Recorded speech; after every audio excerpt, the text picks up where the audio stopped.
A lot of people were worried Michael Bay was gonna cow a butt the Ninja Turtles. I've got good news for you today, folks. It's not a bad film. In fact, I think it's actually better than the 90s original. We must have watched different movies because all I saw was a computer-generated nightmare. Jessica Chobot, host of The Nerdist, is here. So get ready, because tonight we dine on turtle soup.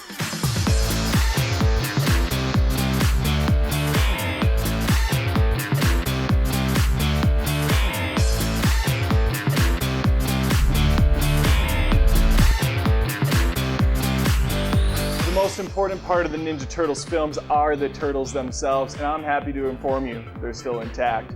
Leonardo leads, Donatello does machines, Raphael is cool but rude. Give me a break. Raphael is a douche. I actually agree. Raph is just a shit turtle in every version of the franchise. I don't understand the praise for him and his devil-may-care attitude. We all know Michelangelo is the superior turtle, what with those frat boy ways and those kick-ass nunchucks. Regardless of your turtle choice, my point remains. They're all still here, they're all having pizza, they're all having a good time. Yeah, mediocre Pizza Hut. And you just crossed the f***ing line, Jess. The 90s version gave us Domino's.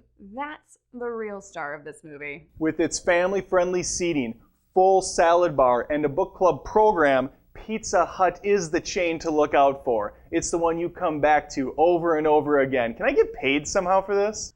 Okay, let's get back on track. The turtles may be radical, but why are they a story tall now? They're gigantic. Why do they even need to be ninjas at that point? They can pick up cars. They're not really lean green fighting machines anymore, and don't even get me started on Splinter. He looks like a wet hot dog dipped in hair. You can't beat the flawless voice works of Kevin Clash. But we do get to see him fight, and I thought that was pretty radical. I was also pretty shell-shocked by Megan Fox's performance in the film, as she was actually pretty good. You can tell that she did care for the source material, you knew she was a big fan going in, and she played off of Will Arnett pretty well. Why does Megan Fox look different in every scene she's in? I couldn't tell if she was CG too, or if they just kept letting her stand-ins do the lines. Where was Casey Jones? Oh right, he wasn't in it. Instead, you got Whoopi Goldberg. Pretty much the same thing. The world is screaming for a third sister act, and this is the way to do it. We slowly reintroduce Whoopi to a new generation of children, get her back in the limelight. Then when the time is right, which is very soon, might I add, toss in Anna Kendricks, toss in half the cast from Glee, throw Pitbull in there as the crazy priest, and you have a surefire hit. What are you even talking about anymore? I'm sorry. I just wanted to get Whoopi back in the habit for a while now. Let's keep talking turtles with Shredder. Yes, James Saito plays him perfectly in the original. The suit matches his cartoon look to a T. Now he's apparently Iron Man. Times have changed, JC. You're gonna have to learn to live with that. Don't call me that. Our heroes in a half shell bulked up, and now they needed a more intimidating rival. I do wish we got to see an actual Foot Clan of ninjas, and not just your standard soldiers, but Shredder was pretty awesome. Certainly more threatening than that walking can opener you're referring to. For some reason, all these remakes and toy-based films need to justify the insanity of the concept. Where the 2014 Turtle script is a convoluted mess of exposition, the 90s flick keeps it simple and straightforward. Ninja Turtles is pretty dumb in that department too. However, I did like the connection between April and the Turtles, and there was a lot of playful jabs at the old series without being insulting. I'm not sure what it is about these new films lately and their focus on the human element instead of what we really want. The title characters. The Turtles are not in the new film nearly enough. The 90s flick makes them the priority, along with Splinter. Oh, and it ended with a proper fight against the Shredder and not a game of Leap Turtle that leads to some stupid roller coaster ride down the side of a building. You want to talk fighting now? All right. This'll be good. Thank you. This is the easiest win I've ever been handed in a category. Those tubular fights from the 90s look super cheesy today. There is actual choreography and contact since we have physical characters in suits fighting ninjas. The new movie is just a circle jerk of frantic close-up movements and an overabundance of slow motion to mask the lack of any sort of structured fight. I'll take crisp slow-mo any day of the week over Casey Jones knocking someone into the air right before spewing out some lame one-liner. Then there's the incredible snow chase down the side of the mountain. I have no idea how they filmed any of it, and I assume 90% was computer generated, but it was really well done and a lot of fun to watch. The fight with the Shredder was a bit of a letdown in comparison, but it was still 3 times longer and a whole lot prettier looking than that joke of a fight in the first movie. There are training sequences, hand-to-hand fights, my boy Casey Jones kicking ass, and the most important feature, it all being real. They are physically doing these stunts and it brings a larger level of realism to the picture. Let's move on to music because I can't wait to hear you bullshit your way out of that one. Heroes in a half shell, turtle power. All right, this is rough. I'm not gonna lie.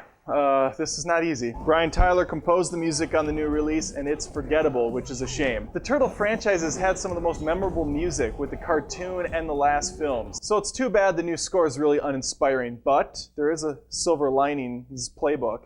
In the elevator scene, they do a little beatboxing, the 4 of them. That's the Turtles I like. That's the Turtles I know. So you aren't even going to try and fight me on this. I suppose it's for the best when the pizza power is so strong in my movie. The main theme is cowabangin', plus there's a little MC Hammer sprinkled in for good measure. I think we can both agree that neither of these films hold an anchovy to Vanilla Ice's masterpiece, Go Ninja Go, from Secret of the Ooze, which is Ninja Turtles 2 for you dipshits. Agreed. I think I can speak for both of us when I say the Ninja Turtles films aren't the best way to spend your weekend. They have their moments, but there are far better movies to watch out there. The question isn't the quality, though. It's which is better. And for that, I say 2014. First off, don't ever speak on my behalf. And second, understand that any movie with a giant talking animal is automatically going to lose a letter grade from me. That being said, the 90s TMNT has a charm to it. There is personality there, and it doesn't seem like the same song and dance like these new films do. You can keep your Fox, Adam, and I'll stick with my Casey. You're one bodacious babe for taking the time to feud with me, Jess. Why don't you tell the viewers where they can find your much more successful show? You can check out Nerdist News on Nerdist.com. It's 3 minutes of the best nerd news every day of the week, and don't forget to subscribe to our YouTube channel. I grew up with the Ninja Turtles, G1 as some of the kids on the internet call it. I had the Ninja Turtle action figures, I had the backpack, I had a Michelangelo basketball player, I don't know what this is. And I also had the cassette tape with pizza power and all that shit on it. Yet, I can still see the spirit retained in this new movie, but I'm guessing that's not the case for some of you. Let me know in the comments, vote for the winner, and remember, this is more than just reviews. This is Movie Feuds. Seriously, I could have played a better April O'Neil. Throw me in a yellow jacket and boom, done.